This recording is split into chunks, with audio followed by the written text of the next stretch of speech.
sejam bem-vindas e bem-vindos ao 8º Your Voice, o concurso cultural de discursos da Cultura Inglesa. Criado em 2014, o Your Voice chega agora em sua 8ª edição em formato totalmente digital e com uma premiação muito especial. Vocês verão aqui na nossa competição alunos da Cultura Inglesa dos estados de São Paulo, Santa Catarina, Bahia, Rio de Janeiro, Rio Grande do Sul, Distrito Federal, Goiás, Tocantins e Espírito Santo, dos níveis de inglês básico, intermediário e avançado. Meu nome é Vitória, serei apresentadora desta sessão. O objetivo da Cultura Inglesa com este evento é valorizar a importância da comunicação oral pelo mundo, preparar o nosso aluno para expressar as suas ideias com segurança, em público e, claro, propiciar a todos eles um momento muito especial de pesquisa e troca cultural. Não menos importante, também gostaríamos de apoiar e valorizar o aluno da Cultura Inglesa que deseja ser um agente transformador do mundo a partir do compartilhamento de suas ideias. Nesta edição, nós recebemos mais de 1.500 inscrições. Na primeira fase do concurso, os candidatos enviaram seu discurso em vídeo. Os discursos foram avaliados por um time de jurados e 475 alunos e alunas passaram para as quartas de final. Nas quartas de final, eles se apresentaram aqui, ao vivo, e então 160 candidatos passaram para as semifinais. Discursando em inglês, é claro. Não é pouca coisa, vocês já sabem o desafio que é falar inglês para um público, e todos que estão aqui já são grandes vencedores, já se superaram, já evoluíram, e, enfim, são pessoas bastante esforçadas e que merecem o nosso parabéns. Então, por favor, já escrevam aí no chat os parabéns de vocês, ok? Para todo mundo que chegou até aqui. A dinâmica de hoje será as mesmas das quartas de final, então eu vou repassar apenas algumas informações mais importantes e as nossas principais regras. Primeira coisa, vocês que estão nos assistindo pela plataforma do Your Voice, interajam conosco. Podem fazer a sua torcida através do nosso chat e também podem fazer posts nas redes sociais aqui da plataforma. Ela fica no menu da sua lateral esquerda, que é desse lado aqui, que eu aprendi que é desse lado, né? Porque é muito espelhado aqui para mim.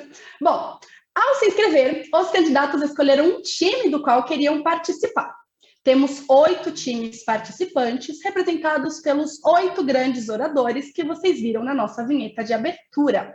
Nesta sessão, temos candidatos dos times Oprah Winfrey, Steve Jobs, Greta e Mandela, todos concorrendo juntos a 3 vagas por categoria na grande final.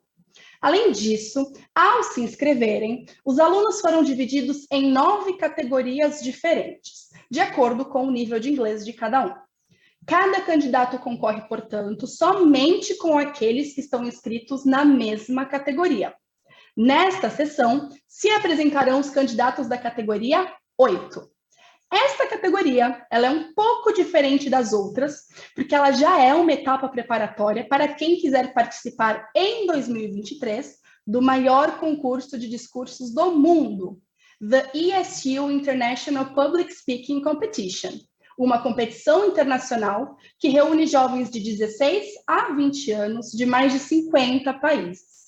Uma experiência de intercâmbio bastante incrível e que, enfim, sem igual. Cada categoria possui uma duração de discurso diferente. E a duração desta categoria aqui é a mesma praticada na competição internacional que eu acabei de mencionar. Assim, os candidatos já se prepararam, dessa forma, os candidatos se preparam e treinam com a duração correta dessa competição internacional. A duração para os discursos da categoria 8 é de 5 minutos para cada candidato. Há uma margem de tolerância, então os candidatos dessa categoria precisam apresentar um discurso que dure entre 4 minutos e meio e 5 minutos e meio. Temos aqui um timekeeper, o Alejandro, que controlará a duração de cada apresentação e fará soar um sinal como este, para alertar o candidato sobre a duração de seu discurso. O sinal será tocado quando o candidato atingir 4 minutos e meio, depois novamente quando atingir 5 minutos e será tocado uma última vez se o candidato atingir 5 minutos e meio. O candidato que terminar o seu discurso antes de 4 minutos e meio ou depois de 5 minutos e meio pode ser penalizado. Após o término da apresentação, os candidatos respondem a perguntas e cada categoria possui uma regra específica quanto a isso. No caso da categoria 8, os candidatos responderão a 2 perguntas que serão feitas pelos outros candidatos desta mesma categoria, que estão aqui comigo no Zoom, ou pelos nossos jurados. A duração máxima para a resposta de cada pergunta é de 1 minuto, e o candidato que não iniciar sua resposta em até 10 segundos perde a chance de responder.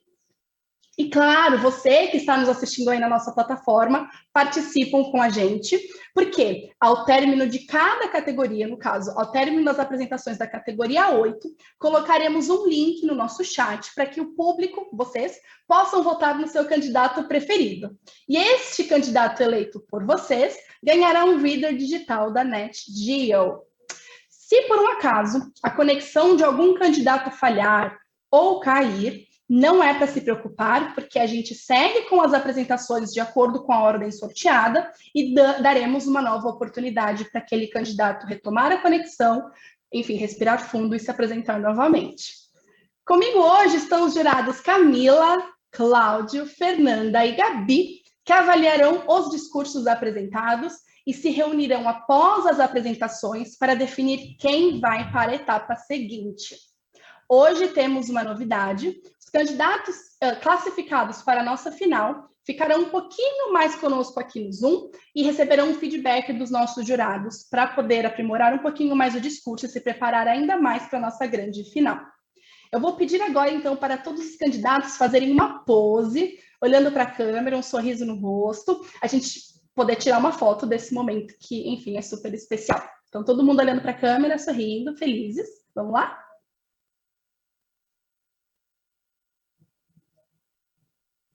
Foto tirada. E agora que já temos a foto tirada, já repassei as regras com vocês. Vamos, então, para o nosso sorteio, que definirá a ordem de apresentação dos nossos candidatos. Eu vou passar, então, para a Fernanda. Obrigada, Vitória. Oi, gente. Eu vou compartilhar minha tela, tá? Com vocês. E a gente vai sortear aqui ao vivo. Então, aqui a gente tem os nomes em ordem alfabética, né, das candidatos aqui da categoria 8, e vamos embaralhar. E a ordem será: Bárbara será a primeira, Liz a segunda, Isabela, Giovana, Rafael, Luísa, Tatiana, Laís, Francisco e Cibele. Tá bom? Não se preocupem em anotar essa ordem, a Vitória vai chamando vocês um a um. Ótima apresentação para todos, tá bom? Obrigada, Fernanda. Vamos agora, então, às nossas apresentações. Lembrando que todos vocês que estão aqui no Zoom comigo, eu peço que vocês mantenham a câmera de vocês ligada e os microfones desligados. Abram o microfone de vocês apenas no momento do seu discurso, ok? Um ótimo evento para todos nós. Boa sorte a todos os candidatos. Respirem fundo, já deu tudo certo. E vamos começar com as apresentações da categoria 8. Começando com a candidata Bárbara. Bárbara, você está por aí? Oi, sim. Oi, Bárbara. Tudo certo com seu áudio, com seu vídeo? Pode começar. Certo. When I was a little girl, I knew a boy named Jack who liked to wear superhero-themed shirts and used to bring to school a new action figure for Marvel comic books every Friday. One day, I asked him which superhero was his favorite. I remember clearly. The boy put down his worn-out Hulk toy and looked me dead in the eyes, like he was considering something very serious. Then Jack put a hand on my shoulder and said, "Can you keep a secret?" I slowly shook my head, not expecting such an austere posture for my trivial question. Finally, Jack whispered, "I don't believe in superheroes." Look, 5-year-old or not, no one has the right to break this kind of news to another 5-year-old. I stood there, thunderstruck, for about 10 seconds. Kids cannot stay still for so long and demanded an explanation. Finally, without even looking up, Jack said, "Heroes can save me from my schoolwork." Well, after that, believe it or not, my whole childhood changed. And the more I thought about it, the more I started agreeing with my friend Jack. Think about it. Superheroes don't have a place in real life. If Superman came flying through the city streets, his cape would probably get caught on a lamppost. Besides, what good are superpowers like super speed and invisibility when the evil that plagues our reality are corrupt politicians and overall poverty? For the true villains are the diseases caused by the lack of an adequate sewage system. However, here's the thing. When you learn that no one's coming to save you besides yourself, when you look around and realize you're the only one standing on a land desolated by injustice and negligence, you put on your imaginary superhero cape and go out there to the best you can to help those in need and find the wrongdoers. I say this as a teenager who spent a lot of time grieving her lost childhood, who never thought something along the lines of, "Oh man, how I miss being a kid and not having to worry about anything." I, for one, used to think how I miss being a kid and pretending to believe in superheroes and charming princesses. Yet, not all of us notice that a piece of the genuine face remains within us for longer than being a child lasts. Hence, the expectations we have when we are a kid may deconstruct idealized superheroes as we grow up. But it doesn't mean we don't learn anything with them. Their perseverance, their hardened kindness, and empathy all come together like jigsaw puzzles within us to make heroes in real life. Jack knew this, as I do now. The reason he didn't believe in superheroes was because he knew that the true heroes are the ones we see fighting for the better in everyday life. Teachers, for example, are, in my opinion, the true heroes of society, especially here in Brazil, a country where education is not even close to being as valued as it should. Did you know that teachers who work here in public schools earn less than half the average salary in other countries?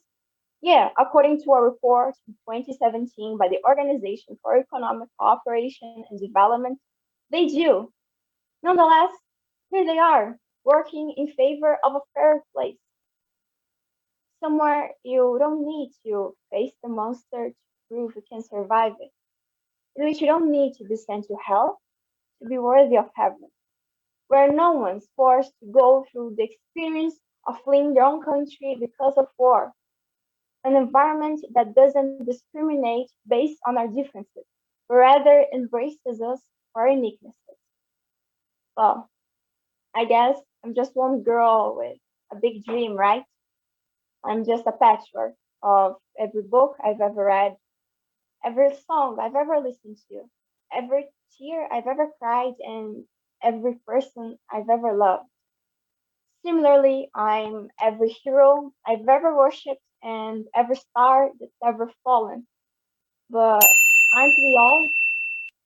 So, yeah, I don't believe in superheroes, but in something slightly different. I believe in our strength to evolve and overcome obstacles, in our courage to make mistakes, but more importantly, in our ability to learn with them. Thus, I don't believe in superheroes, but in the superpower of being human. Thank you. I'm Bárbara Milajer. Obrigada, Bárbara, pelo seu discurso. Vamos agora às perguntas. Gostaria de saber se algum outro candidato gostaria de fazer uma pergunta para a Bárbara. Façam com a cabeça que sim ou que não, só para saber. Alguém tem alguma pergunta para fazer para a Bárbara? Não? Nenhum outro candidato? Deixa eu ver então se os nossos jurados já tem uma pergunta para fazer para a Bárbara. Vamos ver se alguém se pronuncia. Gabi. Começaremos então com a jurada Gabi. Com você. Hello, Barbara. Thank you very much for your speech. Well, nowadays we have lots of TV shows, series talking about superheroes. Why do you think people seek for that kind of TV show or series or movies? Well, thank you for your question. In my opinion, I think there's a reason behind we all search for that kind of comfort through digital means, but especially superheroes and in fiction stories and fantasy books, for example. I'm a big fan of reading, so personally reading. Um, I think it has a lot to do with taking the responsibility of being our own heroes, because sometimes we are faced with situations in which we have to deal with them on our own, and it is a it is a little bit scary, isn't it? So I think that as watching those kind of superheroes in TV shows or reading about them can be a way of taking that burden out of us and trusting that there's someone else out there who will look after ourselves, which doesn't need to be we exactly. Yeah, that's it. Thank you. Thank you. Vamos lá, algum outro candidato gostaria? Algum outro candidato não? Candidato não. Temos a Fernanda, a nossa jurada, com você. Hello, Barbara. Thank you very much for your speech. You talked a lot about teachers and the importance of education, especially here in Brazil. Can you give us an example of a teacher who changed your life? Well, first of all, thank you. And well, I think you can say I'm a big nerdy girl because I've always liked going to school. So it's a little bit biased to say I liked all of my teachers, well, most of them.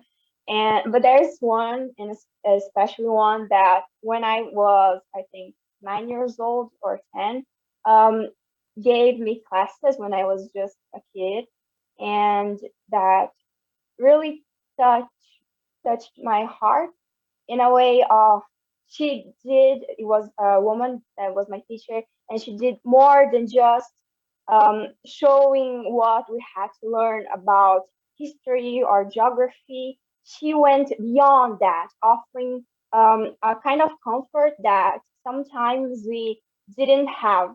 All of us didn't have at home, for example, or any kind of that situation. And she made the classroom an embracing environment. So I think that's one person that changed my life. Thank you.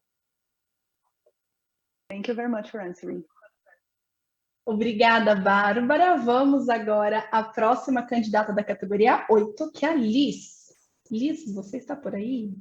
Hi, I'm here. Hello. Pode começar, Liz.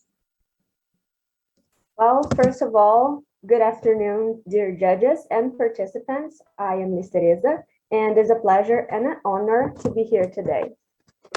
We all have heroes, be them real, like a family member, a friend, a teacher, or a celebrity, or fictional, like characters, such as witches and wizards, princesses and princes, protagonists, and even antagonists. But what makes them heroes? Well, people have different opinions on that. I set my mind on it and realized that we perceive them as heroes because we see qualities in them that we admire and appreciate, sometimes even recognizing a bit of them in ourselves.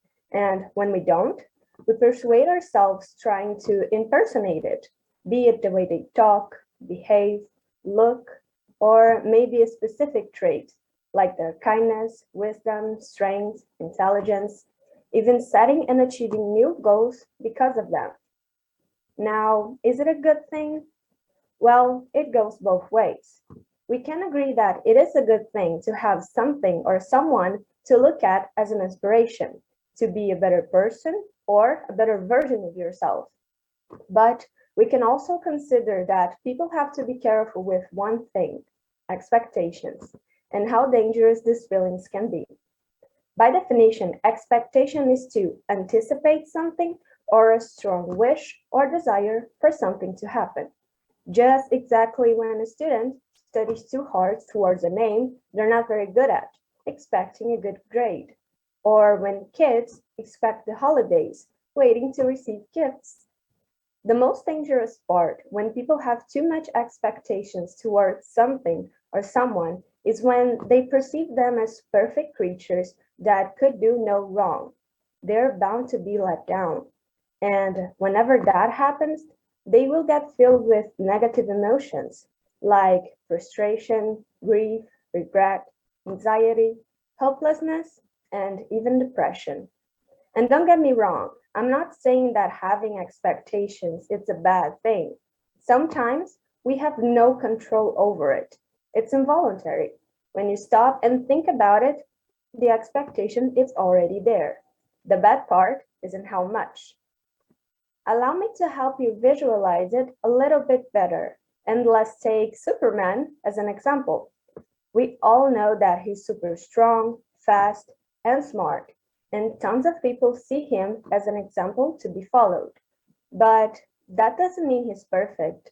Be in the comics, movies, or animes, we can see that he can get scared too, hopeless, angry, he loses control as well, and make the wrong choices sometimes.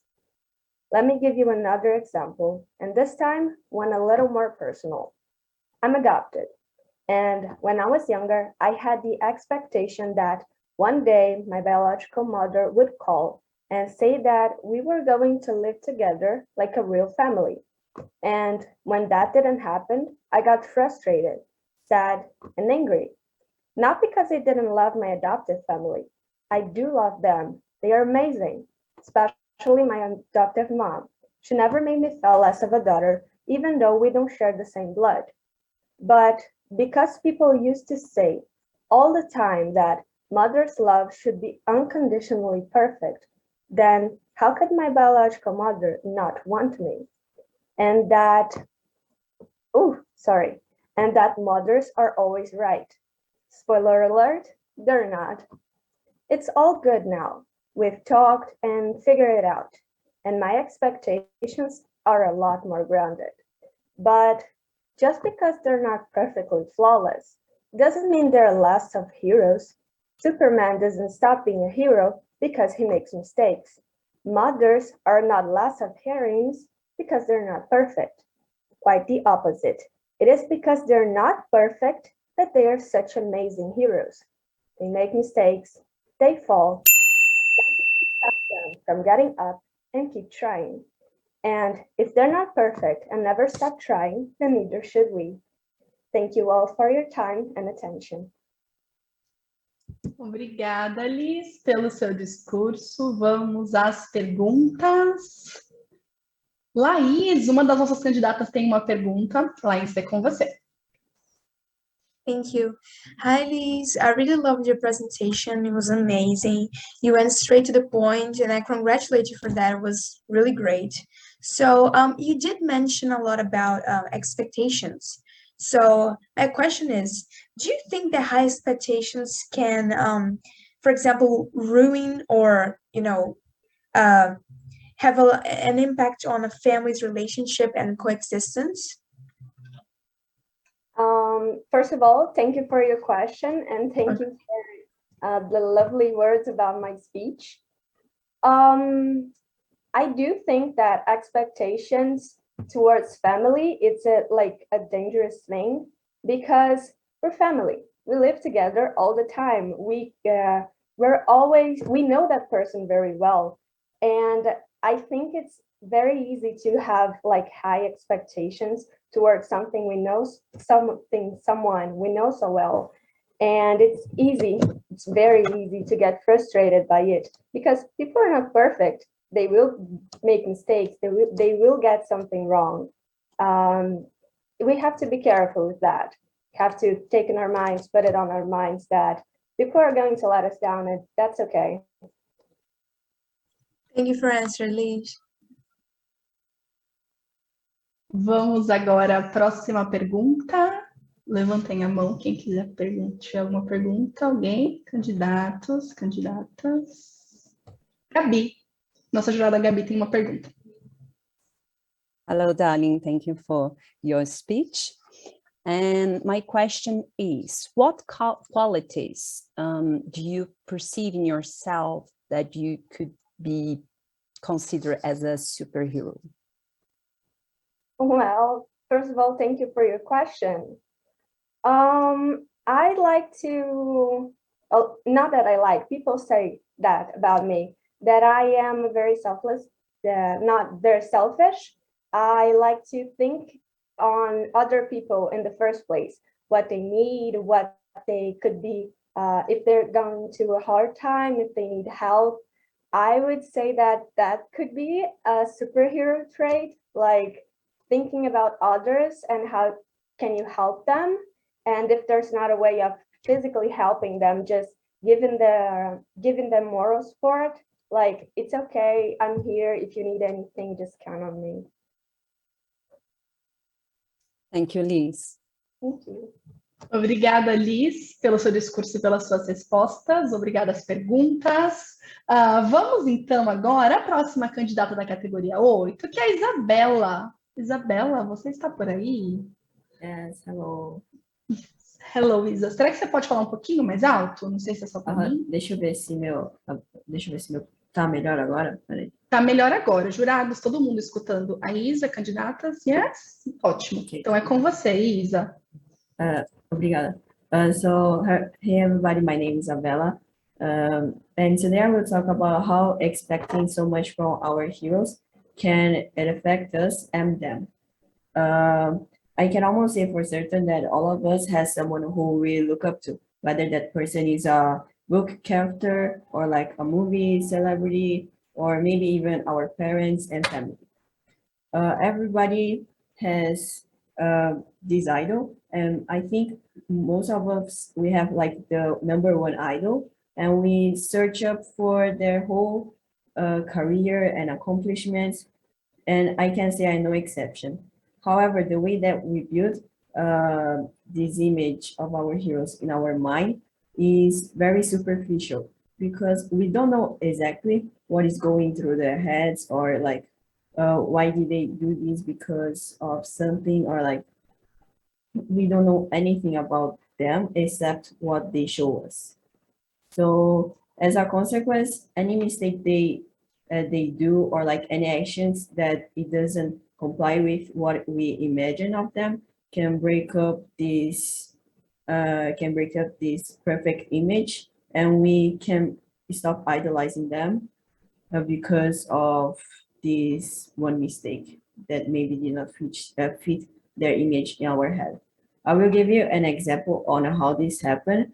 So let's suppose that Taylor Swift is our idol, and we know about everything about her and how she got all of her awards and how she's inspiring other people, etc. And let's say hypothetically that she does a horrible mistake by hitting her car with another's while driving, and I'm not saying about hitting a car, just like her blank space video clip where she hits a car with a golf bat. I'm saying about like while she's driving, she literally hits the car and smash maybe the front part or like the back part of the car. And she does not help to pay the damage of the accident, and that mistake make us stop liking her. But I think it is not correct to do that, because we don't know exactly what went through her head, or like what made, well, like on what kind of situation she was into that ended up happening, because all we know is that what the news said, right? Oh, Taylor Swift hit her car. So that's why the image that we have of other people is very superficial. So what can you say about this situation right now? You can say that we don't like Taylor Swift anymore because of how she dealt with the situation, and the way that she dealt with it did not fit her image in our head. And I can start hating her by shaming her on the internet, right? As talking about how it wasn't right and how she's ugly, and we can say anything about her, and that I don't think it's really nice to say. And also it's not healthy to have this type of relationship with anyone, because you envision so much from them that you forget that they are human and they also make mistakes just like you. However, if you imagine that the one that made the horrible mistake is a friend of yours, then you will have a total different reaction to it, because the one that hit it, that had the car crash is a friend of yours. So you always have each other's back. You know that she will not do that. She will not do that on purpose, or like, you know that if she did that, she would have a really good reason to do it. So what can you say about this whole situation? Like, after all this explanation, you can reach the conclusion that expecting too much from our heroes is bad for us and for them. You can see that when you shame your hero just because of one mistake, you also forget that it's okay to fail. So when you fail once, you get frustrated with the problem. You fail twice, you get frustrated with the you get angry with your abilities, and then when you fail again for the third time, you end up hating yourself because you're not as perfect at use as your hero, and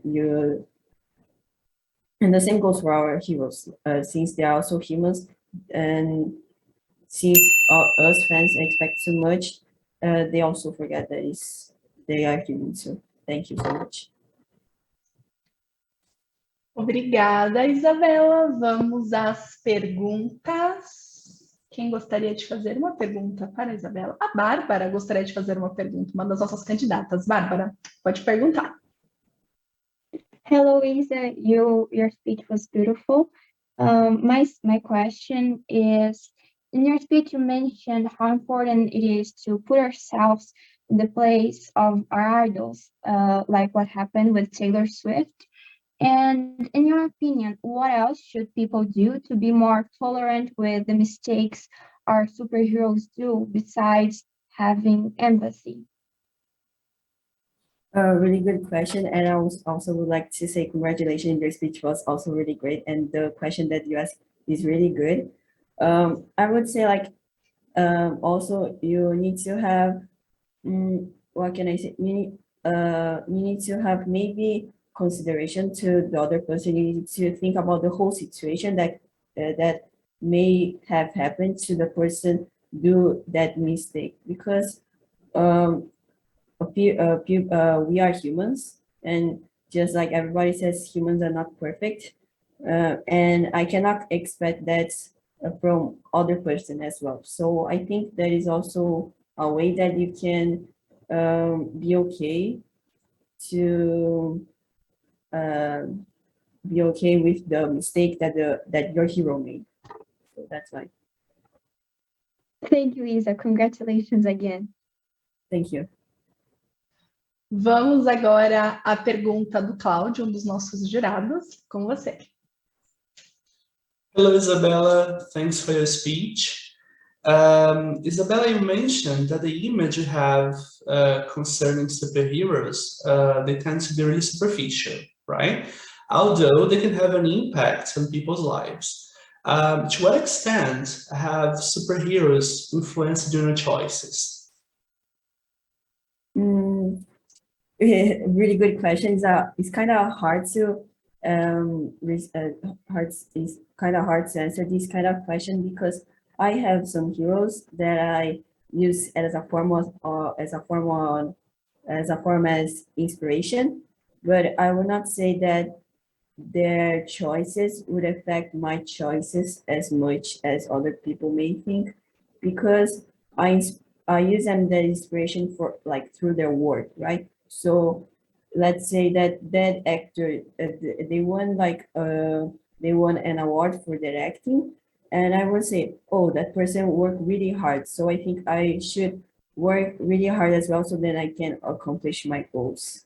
And I think, like, when that person makes an action, like the way that they respond to situations, sometimes I use them as approach to think through my situation that I may be in it. Thank you. Thank you so much. Obrigada, Isabela, pelo seu discurso, pelas respostas. Vamos agora à próxima candidata da categoria 8, que é a Giovana. Hi. Hi, tudo certo com seu áudio, com seu vídeo? Tudo Pode certinho. começar. Good. Okay. Hi, I am Giovanna Bruno. I'm a 15 years old girl, and we expect much from our heroes. First, I'd like to ask, what is a hero? Well, if we search for the meaning in a dictionary, we'll find that a hero is a person admired or idealized for their actions. And well, they can be anyone. They can be fictional characters or relatives, famous people. However, the interesting part is how these real people become heroes and what are its consequences, because heroes only exist due to our necessity of safety. Well, since we are kids, we have our fears, and like our imaginary monsters, bullies, this is the evil in our life. And as we have it, we need the good. And in this situation, heroes appear. And they can be anyone, as I said. And because they will be this figure of protection in our lives. Consequently, these figures are closely associated with the formation of our personality. What we fear is part of who we are, as well as who we admire. They will give us the strength to overcome every difficulty in our lives. And this happens due to the fact that something only frightens us because it puts in danger an important part of our lives. In the same train of thought, we can think about heroes, because we only admire who we do, because they help us to protect these important things. And it works. We stay safe and we want things always be like that. In this way, we're going to act on what they say. They will become a huge part of ourselves, transforming our lives and personalities completely. As a result, they become our standards of perfection. And this is the problem. As I said in the beginning, heroes are people idealized. They are people. They are humans. Imperfect. However, we have created an illusion in our heads, like they are perfect when they are not. So one time, this fantasy will come to the truth. It will end. It won't last forever. Moreover, when our hero shows a flaw, we don't want to believe it, because the hero's imperfection puts in danger our imperfection. And besides this, the fact that what we thought that was true is actually a lie makes us question what else in our lives can be a lie. And this made us really mad. And we start to blame them. We think it's their fault when we are the ones to blame. We imagine something that isn't true. Furthermore, we forget that the hero has a right of his own imperfection. They are their own person after all. Nevertheless, we have transformed them into plaster saints. As a result, the idol can internalize the idea of hero and try to follow it. However, at some point, they won't be able to do something they're supposed to as a hero, and they will start to freak out. They have transformed into perfectionists and control freaks. They feel like they won't be loved if they're not perfect. And in most of the cases, they won't. And since this is the only way they have been loved, they don't know that it isn't love if it only exists when things are good and perfect. To illustrate this feeling of self-charge and its severe consequences, we can think of baby blues. As I said in the beginning, we can have as a hero our relatives, especially our moms. They are a big, like really big part of our lives. And they become our heroes. And also with this, they become a really idealized, I can say it, in figure in our lives. But society don't end this when we grow up. They think that they are actually heroes, as if being a mom is something natural of every woman. And when a woman become a mom for the first time, they realize that it isn't this easy, and they start to freak out because they think they won't be a good mom, they won't be good enough for their children. When it isn't like that, we just don't want to admit it, and it causes severe consequences to the mom and to the children. Sorry, as we can think of baby blues. Summing up, as he, we need security. We are search for it. So it is something natural. However, we can't let it blind us. We can't let this amount of pressure affect the hero, because at the end, they are as imperfect as we are. Thank you for your attention. Obrigada, Giovana. Vamos agora às perguntas. Gostaria de saber quem tem uma pergunta para fazer para a Giovana. A Gabi, começaremos com a nossa jurada, Gabi. Hello, Giovanna. Thank you for your speech. So you mentioned that fears are part of who we are. What kind of fears do you believe you have to face? Well, I think that that's a good question. Thank you.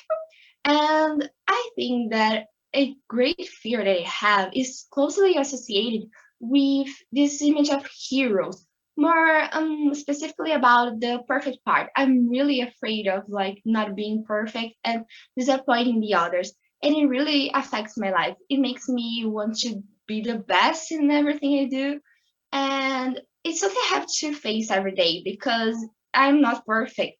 So I try to remember myself that I'm not perfect, but still I have this great fear of disappointing who I love. So I think that's one of my greatest fear. Thank you. Thank you. Vamos agora à pergunta da nossa outra jurada, Camila. Hi, Giovanna. Hi. Giovanna, do you consider yourself a role model to someone else? And if you do, how do you deal with the pressure of being a role model to another person? How do you deal with this pressure for the need to be perfect? Well, that's an interesting question. I haven't really stopped to think about it, but I think that I may be to some people in my life, to some of my friends specifically, because as they talk to me, they say as if I have helped them a lot. And most of times when we help someone, we become a really important part of their life, and as if we really know everything, and they start to follow us. And I think that's it has a lot of pressure in me, and sometimes I just try to be myself when I remember that I have this person in my life. So I just try to be who I am and remember what I did to them to be so good, because at the end, I know that they will help me if I need to, because they have shown that a lot to me. Thank you, Giovanna. Thank you. Obrigada, Giovana, pelo seu discurso e pelas suas respostas. Vamos agora ao próximo candidato da categoria 8, que é o Rafael. Rafael não está aqui conosco na primeira chamada. Vamos, então, à próxima candidata, que é a Luísa. Luísa. Hi. Hi, Luísa. Tudo certo. So, hello everyone. Thank you very much for being here. Firstly, I want to start by telling you an interesting conversation that I had with my two little cousins. We were at my uncle's house and they asked me to play with them, and I said, yeah, what do you want to play? Almost immediately, the younger one, who is a big fan of the Avengers, jumped on me and said, let's play superheroes. A little upset, the eldest replied, oh, Patrick, I'm sick and tired of pretending that I'm Thor. Can we try something different and more realistic this time? Then I suggested, well, let's choose a real-life hero. It can be any adult that really inspires you. But that means that you can't choose anyone from Marvel. Is that okay, Patrick? Quickly, my youngest cousin answered, Sure, so I'll be Batman. He's from DC. Honestly, I didn't see that coming. I just started laughing, and when I was about to explain what I meant by that, his brother said, "No, Patrick, she's talking about real-life heroes, such as the doctors and nurses during the pandemic." We started playing, but I kept thinking about what my cousin had said. It really intrigued me. I noticed that each person has a different reference of a hero. So as we've been going through a pandemic, their reference of heroism are the professionals who had to leave the safety of their homes and take the risk of exposing themselves directly to the coronavirus in order to help sick patients at the hospitals. Frankly, I was expecting that they would refer to their parents as their heroes, because I mean, at that age, I just remember drawing my father and my mother as heroes, doing everything for me and keeping me safe. So they were definitely my reference of heroism. However, this perspective changed as I grew up because naturally, I started to have more responsibilities. And I realized that I couldn't expect too much from my heroes, because there would have some things which my parents couldn't do for me, and I would have to do them by myself and be my own heroine. And the penny just dropped after I've read the incredible trilogy of the Hunger Games. Well, for those who haven't read it or even watched the movies yet, here's a brief summary. So the story begins in a post-apocalyptic nation, which has been divided into the capital, an autocratic state, that exploits the other 12 districts. Each year, a battle to the death in the form of the Hunger Games is held. The purpose is to punish the society for its failed attempt in making a rebellion a few years ago. Thus, every year, a boy and a girl are chosen as tributes from each of the oppressed districts to attend the Hunger Games. In the 74th edition of this event, Katniss' younger sister is chosen as tribute from District 12. However, Katniss volunteers herself as a tribute instead. In addition, unsatisfied with their life conditions, the society is inspired by Katniss' bravery and starts a revolution. To poor sum up, Katniss wisely survives at the Hunger Games because she was her own heroine, and she becomes the symbol of the revolution that ends up turning into a war against the capital. In the end, it is only through support of society that together they're able to win this war, restore order, and rebuild the community. The point is, we tend to expect a lot from the people that we put on the pedestal. Our heroes are symbols for us of all the qualities we'd like to have and all the ambitions we'd like to satisfy. There is a range of real-life individuals and fictional characters, ranging from nurses and parents to Katniss Everdeen, that serve as models of heroic behavior. Nevertheless, regardless of who our heroes are, what we should bear in mind is that none of these people can make a notorious world changing alone. Therefore, in spite of waiting and expecting that they will transform our current scenario, the society could join and support these inspiring leadership figures so as to seek a possible change in the world. In fact, each of us may possess an inner hero that is capable of performing tremendous goodness for others by just doing simply everyday acts. In conclusion, as Albert Einstein once said, the world is a dangerous place, not because of those who do bad things, but because of those who look on and do nothing. Thank you very much. Obrigada, Luísa, pelo seu discurso. Gostaria de saber quem tem uma pergunta para a Luísa. Começaremos então com a candidata Laís. Hi, I really loved your presentation, Luisa. It was amazing. I saw you in the last presentation. It was pretty great. I really loved how you speak, how you really describe your how you talk to your cousins and everything, and it is amazing. I really loved your presentation. So thank you for that. And my question is, how do you believe a hero or a renovated person can impact on the society's behavior when facing a problem? Thanks, Laís. I really appreciate it. Well, I would say that the most important power that a hero has is to influence others. So, as I said, regardless of who our heroes are, what we should bear in mind is that we need to help them. If we feel inspired by someone, we need to help them to make to change the world somehow.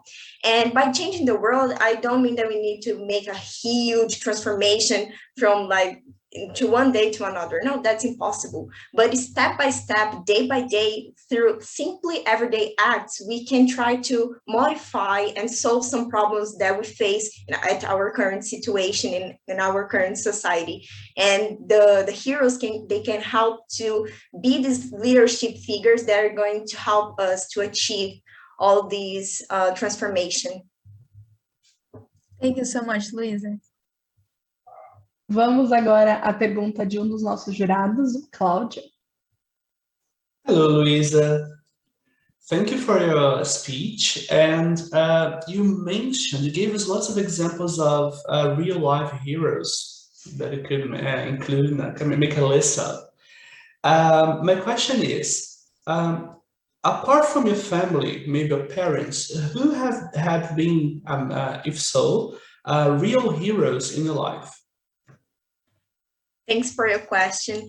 Yeah, I'm a little suspicious to talk about this profession, but my teachers, definitely they were my huge inspiration in my life. My mother is a teacher, my sister is a teacher, so that's why I'm a little suspicious.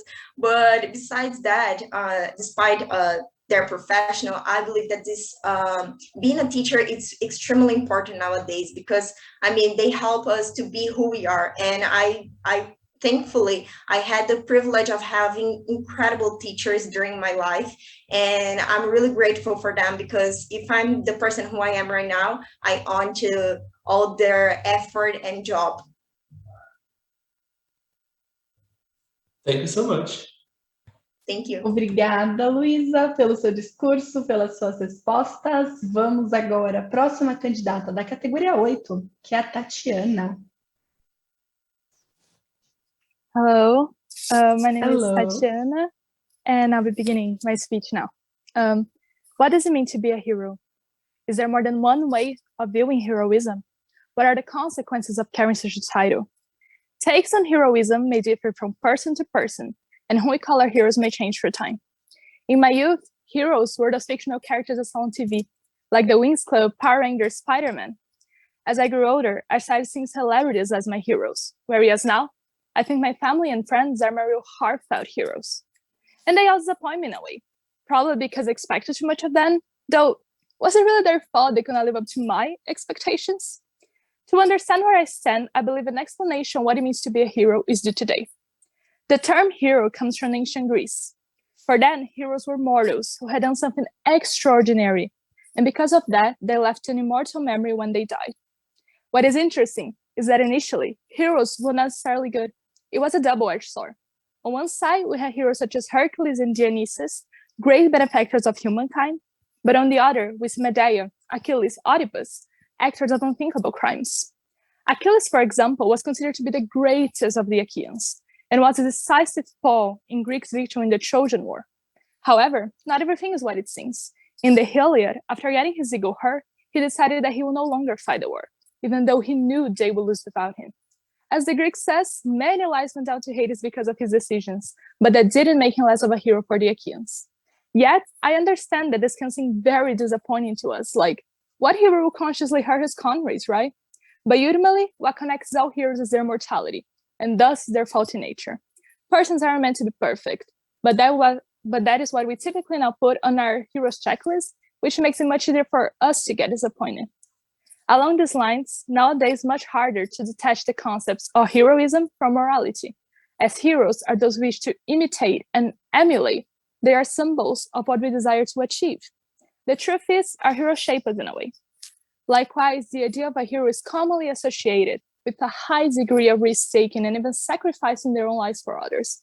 In reality, I find that heroicness can be found in much simpler everyday acts, such as being kind to someone or standing up for justice. Heroes come in so many forms, ranging from family and friends to activists to firefighters and health workers are so-called everyday heroes to singers to fictional characters. As for the everyday heroes, some may argue that they're only doing their job, but I say this is just a cynical way of viewing the world. According to the Heroic Imagination Project, a non-profit organization focused on teaching people how to become heroes in their everyday lives, heroism involves a behavior or action on behalf of another or for a moral cause. And for me, that is the best definition. I add that it doesn't need to be a conscious action. For example, when people give great advice that makes a tremendous positive impact on someone's life, more often than not, these people don't even realize the difference they made with such an ordinary act. Nevertheless, they have done something on behalf of another and could be called heroes. But what are the consequences of being put in such a place, you may be wondering? Uncle Ben once said, with great power comes great responsibility. In my view, this power is not the spider's powers Peter Parker gains, but rather the place he now stands on, as someone people look up to. And the great responsibility he now has is to not disappoint those who are counting on him. Just by calling him a hero, we imply expectations onto him.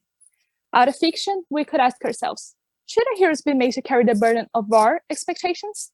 But really, what are those expectations? It seems to me that people harbor unrealistic impressions, wanting the hero to be heroic in all ways and at all times, simply forgetting that after all, they are human as well. They are as human as they are heroic. It is undeniable that the higher standards we hold up for heroes make it easier to topple them from their pedestals. For instance, when people undercover a wrong deed in a public figure's past, they're easy to cancel them no matter what, as if no one deserves a second chance anymore. The funny thing is that if we compare the bars we hold fictional heroes to those we use for real-life people, they are oceans apart. Fictional hero weaknesses arise as something that brings us closer to them. But real-world heroes are held to standards no one can attain. As I see it, people like to reduce made-up heroes to approximate them to us, but this train of thought can pull in both directions. Independently of which kind of hero we're talking about, in the end, they are human, bound to make mistakes, and that's what unites us all. So yes, I believe we expect too much from our heroes, though I am particularly fond of the notion that it's not exactly the hero's fault we place such a responsibility upon them. In the beginning, for example, when I talk about the heroes throughout my life, I mentioned they were imperfect and did make mistakes, but those disappointments that they placed upon me were just a reflection of my expectations of them. Those didn't make them less of heroes to me. They are still the ones who make me look at the world as somewhere brighter, and still the ones who stay by my side even when I did everything to push them away. In such confusing times, what the world most needs are heroes. We all possess an inner hero, and we should nurture it to the surface and try to do the best within what's in our reach. So, let us all take action and be the hero of someone today. Thank you. Obrigada, Tatiana, pelo seu discurso. Vamos às perguntas. Levantem a mão, vocês que têm uma pergunta para a Tatiana. Começaremos com a jurada Camila. Hi, Tatiana. Thank you for your speech. In your speech, you mentioned that heroes shape us, right? So how were you particularly shaped by one of your heroes or by some of your heroes? Thanks for your question.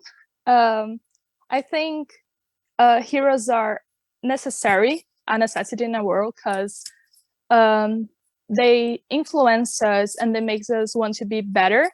And for example, as lots of us have already said, teachers are heroes. And in my opinion, my teachers shaped me in a way that none other person did.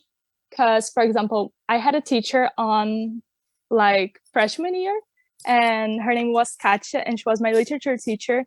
And she made me see that being a teacher was a possibility, even though people around me always say like, oh, you should be a lawyer, you should be a doctor.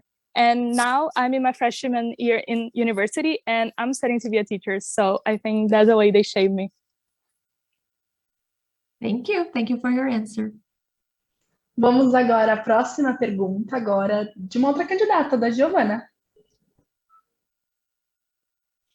Hi, I'd like to say that I really loved your speech. I have heard you before, and you were amazing again.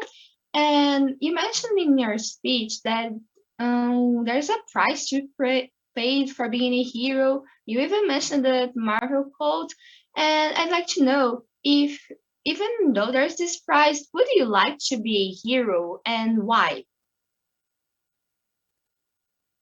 First, thanks for your question, Joanna. I also really liked your speech. I think it's inevitable to be a hero to someone. I cannot confirm that I'm a hero to someone else, but I think it's something that you cannot choose. It's kind of placed upon you. And I think, for example, I would consider myself a hero for me. I think we come to a point in which we need to be our own backups, and we need to be enough sometimes for ourselves, and we can save ourselves in a way that other people wouldn't be able to. So I think I would like to think we can all be heroes, and I would like to think that I'm a hero to someone, or that I have at least the potential to be a hero to someone one day. Thank you for your answer. It was amazing. Obrigada a todos pelas perguntas, obrigada, Tatiana, pelas suas respostas, pelo seu discurso. Vamos agora à próxima candidata da categoria 8, que é a Laís. Hello everyone, my name is Lais Maya, and today we're going to talk about the theme, we expect too much from our heroes. So, I do believe that different people have distinct perspectives of this topic depending on who they consider their heroes are. For example, I do believe that my heroes are my parents. So, thinking about that, the first question that popped into my mind was, who can be considered a hero anyway? So I developed 4 different categories of what a person can do to become a hero to someone else. The first one is an action related to saving someone from an accident or any physical environment, usually. It happens when a person is in danger in public or any place, really, and someone else comes to save the day and earns a lot of respect from the people around them and the helped individual. The second category is an action involving psychological and emotional support, meaning when you're always there for them in their best and worst moments of their life. Usually it's family, friends, and close people. The third one is the observation, reflecting, and relation to someone else's life story. Usually it's most represented by people who are famous and well-known, like movies and books characters. There could be exceptions, but these are the main ones. It's when you observe and understand someone else's history and path, and you relate or respect what they went through. And the fourth one is actions involving community services and social leadership, like firefighters, policemen. This represents greatly how being heroic meant in the past, and our perspective of saviors of the past, like historical images. For example, like in King Arthur the Great. Usually it's a shared opinion with a community or even a homeland. So these different topics can help me and you to understand ourselves more and see what can we consider as a hero. And now that we thought about what a hero can mean to someone, we need to understand if we do expect too much from them or not. So I researched about the relation of having a hero and expecting a lot from them and all these kind of things. And I came across very different opinions and studies about it. So they had quotes. And one of the quotes that I remember was like, what does a hero exactly do other than save people in their daily lives? It's only their work, so they're doing what they have to do. And then other person said, like, our heroes had disappointed our expectations, or what does a hero do exactly than being someone that you expect too much from, or we expect almost anything from them, but we can really understand their daily work and just be grateful for that. So seeing that each of the set quotes are kind of connected to one of the developed categories, we can see that this type of thought is really like personal, and it depends on who you consider and classify as a hero to you. So since I said before that my vision of hero were mainly my parents, I would say that I expect a lot from them, and I get disappointed when they say or do something that I don't expect. So I see them as example of people I should follow and learn from.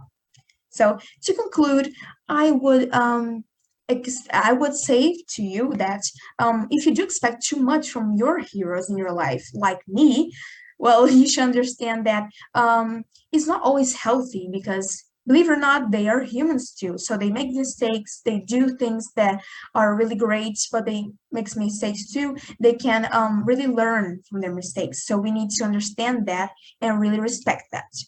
And if you don't, well, congratulations. I do believe that you're in the right path. You're recognizing what they do, their good actions, but not really putting a gigantic amount of pressure in them. An example is famous people. I do believe that famous people are really respected, but they don't really, fans don't really understand that they have a life and they are people like us. We can be heroes to someone else, so we need to understand that if I am a hero to someone else, would I like to have this kind of pressure in me? So pressure is good because I think pressure motivates the heroes to do and continue doing what they're doing to be the greater for the world. But we need to kind of measure that and really understand their line of work and what can do to the rest of the world. Thank you so much for listening to me and have a great day. Obrigada, Laís, pelo seu discurso. Vamos agora às perguntas. Temos perguntas para a Laís? Começaremos com a candidata Isabela. Hey, really was a great speech. And I would like to ask you, in what form of hero would you be? Because you explained that there are 4 ways that a person can become a hero. So I would like to know, in which way would you become one? Thank you so much, Isabella. I really loved your presentation, and thank you for your question. Thinking about the 4 categories, I think that I would become a hero to someone else in the second one, which is the psychological and emotional support. Because I have a little brother, he's 3 years old, so I really can see that in the future I can help him and like guide him.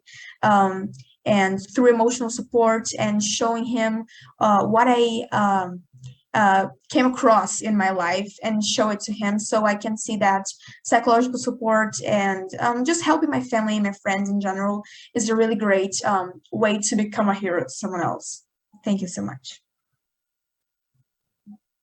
Vamos agora à pergunta do Francisco, que é outro candidato. Well, good afternoon. I really liked your speech, Laís. It was really interesting. So Isabella already asked which category of hero would you fit in, and you didn't mention your little brother. But I was going to ask, what are some other heroic acts which you do in your daily life besides just emotional support, or what would you consider them to be at least? That's about it. Thank you so much, Francisco. So that's a really difficult question because I don't know if I would consider myself a hero because I'm really young, but I think this competition is an example. We are here to show our opinions and thoughts about the world and society in general. So I think being here and talking to you guys and showing my opinions about different topics, it's a really great way to be an inspiration to someone else and become a hero. So having these open doors for all of us here and having this opportunity of being in a competition next year, I think is a great way for you to start to have your opinion is spreading through the world. So yeah, I think the third is observation and reflecting is the other category that I can fit in. Thank you so much. Obrigada as perguntas, obrigada, Laís, pelo seu discurso e pelas suas respostas. Não obrigada às perguntas, né? Obrigada aos candidatos que fizeram as perguntas. Vamos agora ao próximo candidato da categoria 8, que é o Francisco. Right. Well, hello there. I'm Francisco. Well then, in my last speech, we discussed heroes, what they are and what they mean to us, right? I briefly touched upon the tangent of anti-heroes and how they have been getting more and more popular over these past few decades. And I'd like to further elaborate on this angle and how it relates to our expectations. What is precisely that defines an anti-hero? Anti-heroes are usually complicated characters to tackle, especially now as they're breaking further and further into the mainstream. going from supporting roles to even being the main star of the show or movie. Normally, they are characters of a gray morality, either achieving good things through questionable means or doing good things for questionable ends, or at times being just selfish, yet never precisely evil in their entirety. But before we go to depth into any examples, it's really important to talk about why antiheroes have grown so popular. As we discussed previously, people search for flawed characters which reflect, in one way or the other, their own struggles and problems. Because the truth is, we can't all be heroes, not all the time. The staggering majority of us live in a more neutral stance morally. The need for antiheroes also demonstrates a shift in the expectation of what a hero should be. It shows that perfect idols are, in a way, no longer fitting the proper bill. And some people want more practical or realistic models they can project into. An example of a character like this would be Captain Jack Sparrow, a personal favorite of mine. Jack is much like the characters of Greek myth I mentioned in the last speech, rather witty, silver-tongued, and audacious. But in truth, he's a pirate, and yet he never kills anyone. And despite his selfishness, blatant alcoholism, and being a huge womanizer, he still manages to be heroic, such as when he defeats the Cracker to save his own crew at the end of the second Pirates of the Caribbean. But antiheroes aren't all just eloquence and glib. They can be really quite serious and sometimes represent values or senses of justice, albeit in a way twisted, such as Batman or the Punisher. Or even, if you would like, Vito Corleone, better known as the Godfather, a traditional family man of principle who does everything to protect the ones close to him, and also a mafia boss who highly profits off of illegal activity, such as smuggling alcohol, being a loan shark, offering protection to local businesses, even while upholding a rather disturbed code of honor.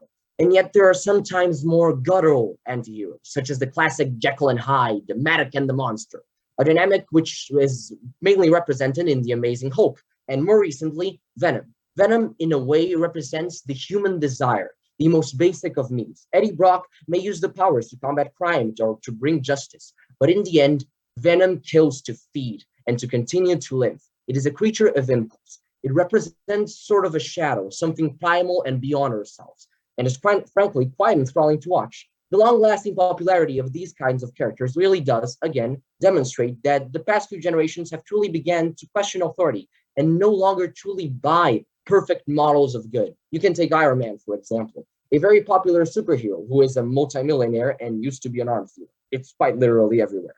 With that in mind, they seek out something closer to the bleaker worldview we are time and time again presented with. The world seems to be in a constant hectic struggle of good and bad with little definition of which side is which. It's all really quite gray. I personally relate to antiheroes because I see myself in them somewhat. That doesn't mean I don't like regular superheroes, but I see myself as a deeply flawed person. But of course, nobody is all bad, but we all have problems and issues with ourselves and with others, and we often punish ourselves for it. We cannot often meet expectations, and antiheroes provides the sense of hope that anyone can be redeemed, that anyone is capable of acts of heroism, no matter how flawed or even straight out evil and impulsive or irresponsible. And that's something that I think is truly relevant. In a way, anti-heroes demonstrate that everybody can be the hero of their own stories with their own distinct motives. That's why I think they matter. Really, huge fan. We can all aspire to be heroes. We can all admire their qualities. We can all recognize the heroes within our lives. But it is only within the figure of the anti-hero that we can see ourselves, that we can see that we can push through our flaws and meet the expectations that are placed upon us and that we place on others. So yes, that was it. Thank you very much. I think that was it. Ok, obrigada, Francisca, pelo seu discurso. Vamos agora às perguntas, começando com a candidata Laís. First of all, it was amazing. Your presentation was perfect. I was really connected. You're connecting your points perfectly, and it's really difficult to write a question for you actually. So you said your main point was anti-heroes, and I really like that. Do you have an anti-hero on your life, or have you ever came across a person that you think would fit that role? Personally, in my life, hard to say so. I could say that I have researched about real life people which would fit into that. One which I have recently learned about would be French revolutionary Jean-Paul Marat, who was a very well-known public speaker. And while he promoted the ideals of equality, fraternity, and all of that, he also incited massacres all throughout France. And he's one of the main reasons we have democracy as we know it right now. But his means were highly questionable. And yet I think some of his motivations were truly admirable. And really, he was an exemplary orator in general. So thank you very much for your question. That was a really good one. Thank you, Francisco. Vamos agora à próxima pergunta da candidata Isabela. Hey, Francisco, I also heard like your last speech, and this speech is also really great. And I would like to ask the question, like, since you said that the anti-heroes are now some of the most famous new kind of heroes, in which category would you place yourself in it? The traditional hero or like the anti-heroes? Myself as a person, that's a really tough question. I don't think I myself am heroic enough to be qualified as, the ideal hero. I try to do the best I can to be close to that, but I think I do sometimes fit into the category of anti-hero. As a person, I try to be morally correct, but I'll admit most of us are like that. A lot of us do things which we think we are correct through means which are not, entirely good, or for reasons that are not entirely good. But I think we should all aspire to be like a hero, even if sometimes we can't do all good. Thank you very much. That was also a really nice question. Obrigada, Francisco, pelo seu discurso, pelas suas respostas. Vamos à próxima candidata da categoria 8, que é a Cibele. Hello, guys. Hello, tudo certo. I remember when I was a little kid, and my eyes were delighted when I saw a strong person with superpowers who'd be able to save whoever needed it. While growing up, I kept looking for such a thing. I kept transposing a responsibility of savings to someone who'd randomly show up. According to the psychologist Freud, whenever a child feels that someone won't be able to save them, it develops future frustrations. And by that, we can conclude that we know absolutely nothing about heroes. From that idea, I'd like to begin today's speech by asking you a very important question. How many times did you expect someone to enlighten your eyes and bring you salvation from a situation in which you saw yourself drowning? Most of you might have thought that this expectation may have existed in you, even as a tiny little sparkle. Ladies and gentlemen, today I'm not here to make you disbelieve in people. In fact, I'm here to tell you that the hero you've been exhaustingly looking for is nearer than you may imagine. I believe in heroes made by flesh and blood, people who deal with emotions and that fulfill their own minds with their ideas. This might be a poetic delusion. However, understanding heroes as human beings helps us to convey and approach a real image of such enormously talented people who never back down. There, we've gotten to a very important topic, backing down. It's proven scientifically that human beings tend to reject sad feelings, and by doing so, we're liable to get more further away from reality, holding tight to a universe in which big feelings, such as anger and sadness, can't work together. I'd like to propose you a trip to 1937, the year in which Snow White and the Seven Dwarfs had been released. Most of us saw Snow White as an example of human being, a girl who had gone through so much and never lost her faith in the goodness that went beyond all of the hatred she grew up into by living with her stepmother, the Evil Queen. The next thing I'm about to say might sound a little odd, I know, but actually, the Evil Queen is the most real character in this story. The Evil Queen contraposes the idea that Snow White conveys from her very first appearance, in which she expresses jealousy, anger, vanity, and ambition. Do you know what all of those feelings have in common? They are all together with human existence, meaning that those are prior feelings that exist in each and every person. So, does that mean that the Evil Queen is a hero? No, It just means that she's a closer approach to a human being. So, to everyone who listens to this speech, you might be wondering, what is my intention of exposing such an image? I reckon to show you today that the hero you're constantly looking for has actually accompanied you for your whole life. This person was there when you were born. They watched your first steps, the first time you rode a bike, your first heartbreak, the moment you knew you had been approved in university. This person doesn't leave you by night and persists while the day goes by. This person is watching me right now. This person is you. And by recognizing yourself as your own hero, you may see that you, this whole time, have been expecting for someone who would possibly never show up. While writing this speech, I reminded myself of a very important teacher I had once, who told me with the kindest words and the most gentle eyes that we have always to remember ourselves of the airplane rules. So, once the oxygen mask falls, we need to wear it in ourselves first, and only after being safe, we can be able to save the others. And by that, she meant that self-salvation was something of a paramount importance that I was leaving aside. She's a so-called everyday hero, a person with fragilities just like everybody else who, despite all of the circumstances, understood that putting herself first was the first step to help anyone who needed it. Ladies and gentlemen, putting all those ideas together made me realize the amount of times that I met heroes throughout my life. And just like I mentioned in the very first beginning, they were all made of flesh and blood. And most of the times, they weren't really confident of what track to follow or of the right path to track. However, they tried, all of the time, to understand what the others had to say. Those heroes led me to this speech today, and they also taught me that I can be my own hero. And that doesn't mean that I am alone. It just means that whenever they're too busy looking for their own salvation, I can be the one with the super strength to face the little challenges of everyday life. To all of those heroes out there, my eternal gratitude. And to all of you here today, I call you out to a very important mission. Look in the mirror today and think of the amount of times you saved yourself and didn't even credit your inner hero for such an achievement. We can be our own heroes, and not just only for one day. Ladies and gentlemen, my name is Sibeli Maria. I'd like to thank you all very much for your attention and also for the amazing opportunity of being here today. Thank you very much. Obrigada, Sibeli, pelo seu discurso. Vamos agora às perguntas. Quem tem uma pergunta para a Sibeli? Ok, começaremos com a nossa jurada, Gabi.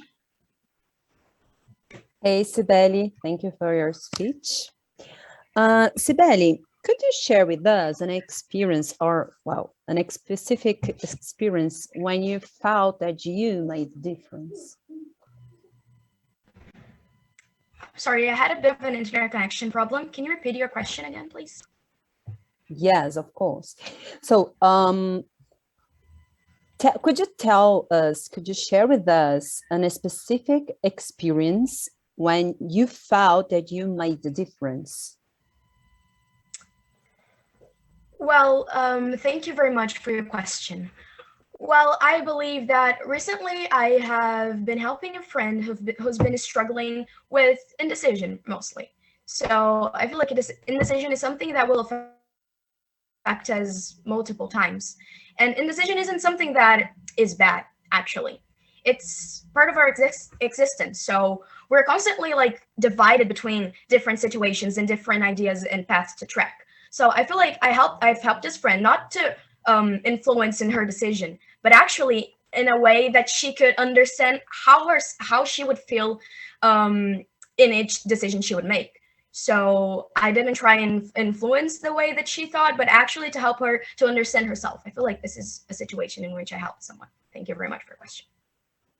Thank you, Sibeli. Vamos agora à próxima pergunta com a candidata Bárbara. Hello, Sibeli. I've loved your speech. I loved it the first time. I loved it now again. And I wanted to ask you, you say a lot about how we should be our own heroes, how that's a very important thing. But I come across that a lot of people hesitate on doing so. What do you think this happens? What are the risks of being our own heroes? Thank you very much for your question, Barbara. I loved your speech as well. Well, I can say that once you realize that you are the person that knows yourself the most, this is the point in which you come across the idea that you are your own hero. Because who can help you better than your own self? So who can understand better how you feel than you? This is, I feel like, the point in which you realize that being your own hero is possibly the best way for you to save yourself. And this is something we hesitate on doing a lot of times, but especially because we put a lot of expectation on other people, and we put a lot of expectation on the understanding of other people towards our own self. So I feel like once we understand that we are the ones in the main role in our lives, this is the point in which you understand that you are the hero of your life. Thank you. Thank you. It was a really good answer. Obrigada, Cibele, pelo seu discurso e pelas suas respostas. Eu gostaria de chamar mais uma vez o candidato Rafael, que não estava presente na primeira chamada e que não está presente na segunda chamada também. Portanto, declaro como encerradas as apresentações da categoria 8 nesta semifinal. Eu gostaria de dar parabéns a todos vocês pela coragem, pela força e pela calma que vocês tiveram ao apresentar o discurso em inglês nesta tarde. Então, parabéns a todos. Agora, eu vou liberar os nossos jurados para que eles decidam, então, os candidatos que irão para a nossa final. Enquanto isso, estamos colocando um link de votação no nosso chat, aqui na nossa plataforma. Eu darei um minutinho, então, para o nosso público escolher o candidato preferido de vocês, ok? Este link, que está sendo colocado no chat agora, ele não é clicável, mas vocês podem copiar o endereço e colar no navegador e acessar, enfim, o nosso link de votação.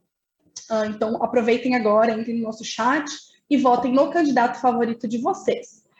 Este candidato ou candidata que ganhar o prêmio do voto popular receberá um reader digital da NetGeo, que é um livro digital super interessante em inglês relacionado ao nível desta categoria.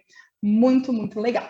Aproveito também para lembrar que este prêmio não tem relação com a passagem para a final, ok? Se por um acaso a pessoa que ganhar o prêmio do público também estiver entre os 3 nomes anunciados pelos nossos jurados, aí sim, essa pessoa também irá para a final. Bora votar, é só um minutinho, bem rapidinho, votem no candidato preferido de vocês. Tá bem difícil essa decisão, inclusive. Boa sorte para vocês, público, que estão nos assistindo. Enquanto vocês voltam, eu gostaria de contar um pouquinho mais sobre as próximas fases da nossa competição. Hoje serão anunciados 3 candidatos da categoria 8 que seguirão para a nossa grande final. E lá eles encontrarão mais 3 candidatos que estão vindo de uma outra semifinal. Todas as fases do concurso são online e vocês poderão assistir tudo e acompanhar tudo aqui nesta mesma plataforma. Todos os candidatos participantes do nosso evento receberão um certificado de participação. Certificados estarão disponíveis no site do Your Voice, yourvoice.culturainglesa.com.br. Os candidatos que ganharem o prêmio de Audience Choice, que é o prêmio do nosso público, receberão o certificado e o reader digital por e-mail. Então, não se esqueçam de olhar o e-mail de vocês. Quer dizer, o vencedor, né, dessa categoria. Não esqueça de checar o e-mail. Aproveito para lembrar sobre os super prêmios que teremos na nossa grande final.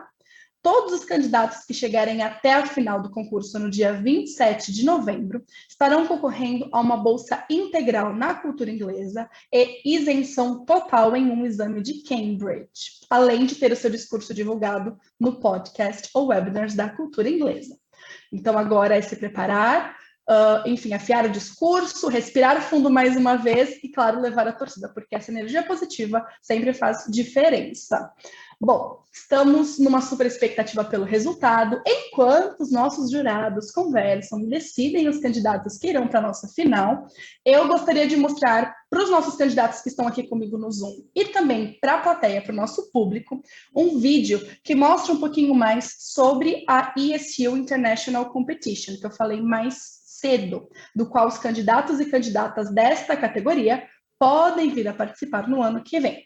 O vídeo, infelizmente, não tem legenda, porque é um vídeo do site oficial do evento. O contexto do vídeo era o seguinte, ainda estávamos num contexto pré-pandemia, então a grande final era realizada, enfim, até antes da pandemia, né, realizada presencialmente em Londres, e um representante de cada país ia até lá. Inclusive, alguns alunos da cultura inglesa já venceram a competição nacional, que foi feita aqui no Brasil, e já foram para Londres se apresentar com todas as despesas pagas, o que é super legal. Então, vou passar o vídeo para vocês. Bora lá.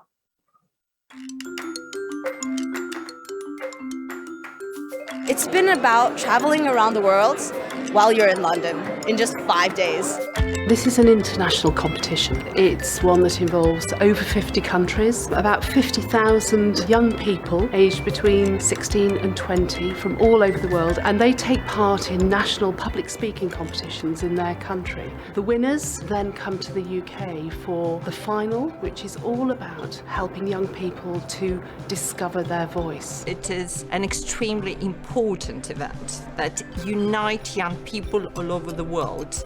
They start to embrace diversity. But on top of all that, what they're learning is how to marshal arguments and persuade people, so they are going to become very important in their own countries. This is at the heart of international diplomacy. If you take the world map, I believe people who use their voice can be those who take your country as small cities to a bigger platform. So I believe I'm here to use my voice to make my mark, not only in London, but also an international platform, and show them that Sri Lanka is more than just a few kilometers. I myself come from an underprivileged background in the Philippines. It's not very usual for underprivileged people in the Philippines to actually speak English, for example, so I am very, very lucky. I want to be the voice for the people like me, like those who come from underprivileged backgrounds. It's much more than the competition. The young people, when they come to London in May each year, spend a whole week together. The cultural exchange that's involved is enormous. It is a melting pot. The variety of people that you're going to meet, the mixing of cultures. We come from different realities, and the fact that we all speak the same language, it was amazing. I loved that place. It was a great experience walking in London. It's very different from Sri Lanka, but I loved the country. In the days leading up to the heats, people are going to be talking to us about their speeches. They're going to be delivering parts of them to us one-on-one.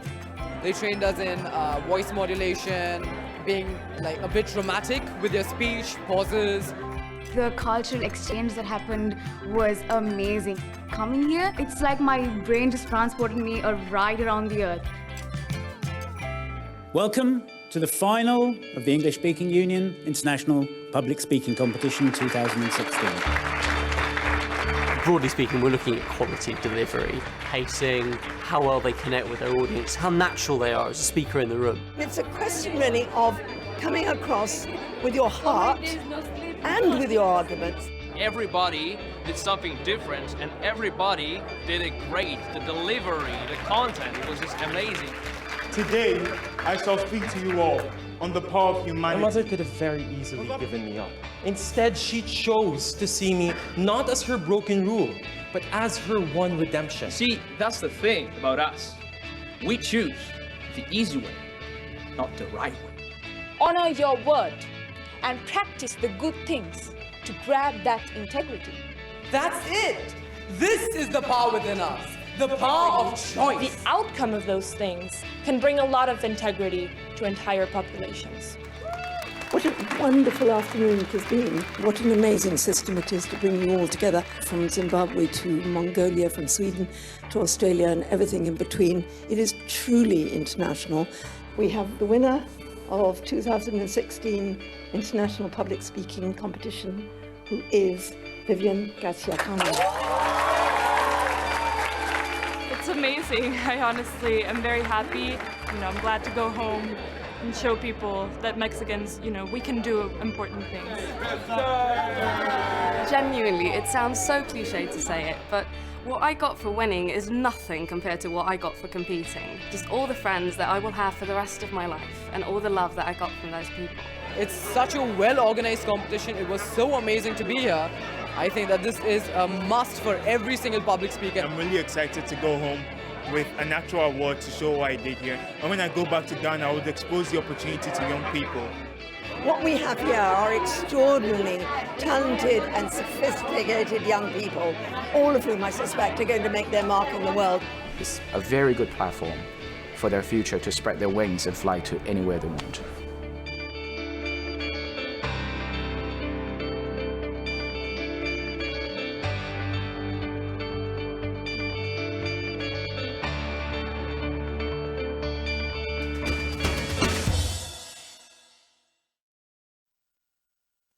Incrível, essa competição é realmente maravilhosa e eu espero, estou muito na torcida para que essa competição volte a ser presencial em breve. Quem sabe um de vocês estará em Londres em breve, seria incrível.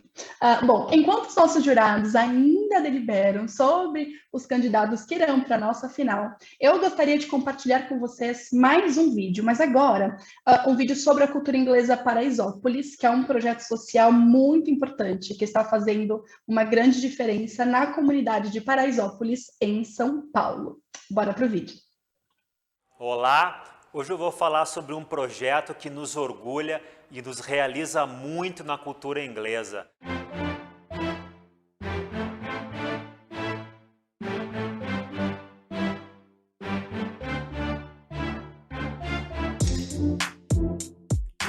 Essa unidade foi concebida para atender apenas os moradores da comunidade, de forma 100% gratuita, apenas alunos bolsistas. Uma unidade padrão cultura inglesa. Quando eu fiquei sabendo da oportunidade, eu fui uma das primeiras a fazer o cadastro já para tentar a sorte, graças a Deus eu consegui. E aí tinha vaga para adulto também, né? Aí começou eu, minha esposa, minhas 2 filhas, a mais velha e a do meio. Então, desde então todos nós estamos aqui. Foi um elemento incrível aqui na comunidade. Oferecendo cursos de inglês com a nossa excelência acadêmica, com professores cultura inglesa e com atendimento humanizado e individualizado, que são nossas características, aqui com um acompanhamento especial dos alunos.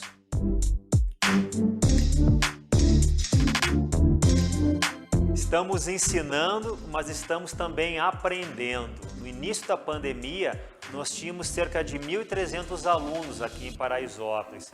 Quando tivemos que mudar rapidamente o presencial para o remoto, achávamos que muitos alunos não conseguiriam continuar, por falta de acesso à internet, sem computador, espaço adequado. O primeiro dia foi online.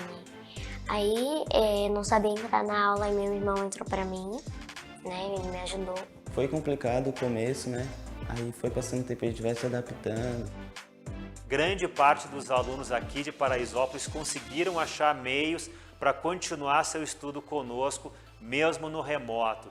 Uma grande e bela demonstração de capacidade de viabilização, de perseverança. Foi um aprendizado para nós. E agora retomamos aqui em Paraisópolis com o ensino presencial.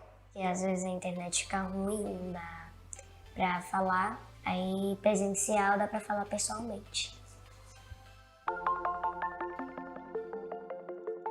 Os resultados até aqui também vêm nos surpreendendo. Tivemos uma alta retenção em 2020, acima de 90%, e uma média de 92% de presença. Uma grande lição também que a gente aprende todo dia aqui é o esforço que essas pessoas fazem. O inglês, para mim, vai abrir possibilidades.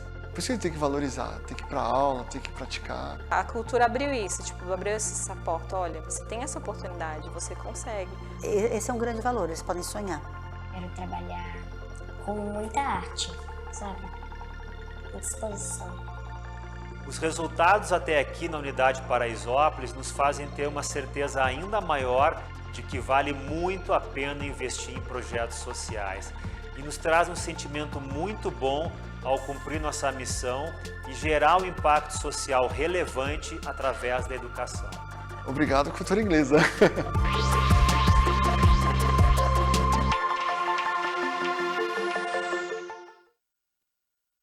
Espero que vocês tenham gostado de conhecer um pouquinho mais sobre esse projeto social da cultura inglesa na comunidade de Paraisópolis e como eu esperava, os jurados ainda estão deliberando e decidindo os candidatos que irão para a nossa final. Portanto, faremos um breve intervalo.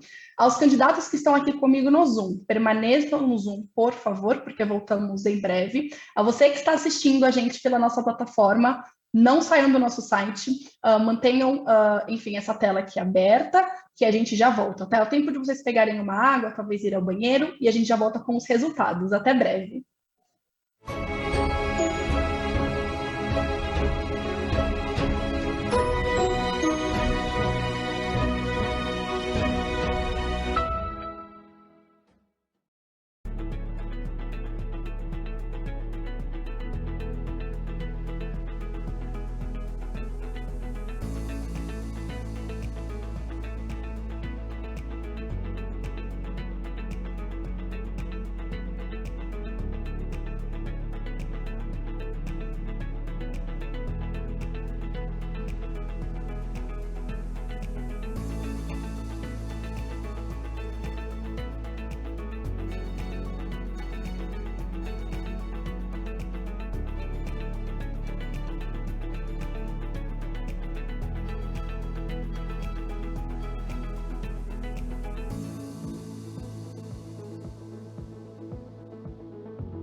Estamos de volta com os resultados e eu gostaria de chamar a jurada Gabi para conversar um pouquinho com vocês.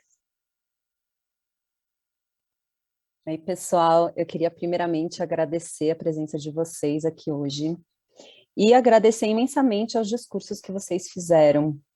É, assim, muito gostoso poder estar aqui ouvindo e vendo o quanto vocês se dedicaram, né, a essa tarefa tão árdua. E eu falo isso, assim, porque, gente, vocês falam um segundo idioma, né, vocês são fluentes e vocês estão fazendo algo que é muito difícil para a maior parte das pessoas, inclusive a gente que aqui, né, é um desafio imenso e vocês estão de parabéns. Eu falo isso, assim, do fundo do meu coração, porque, nossa, construir um discurso, né, bem elaborado, com referências, né, trazendo experiências de vocês, e falando em inglês, é algo assim, é um mérito que vocês estão alcançando, e a cada dia que vocês podem praticar o inglês, façam, porque é uma ótima oportunidade de vocês estarem sempre, né, caminhando.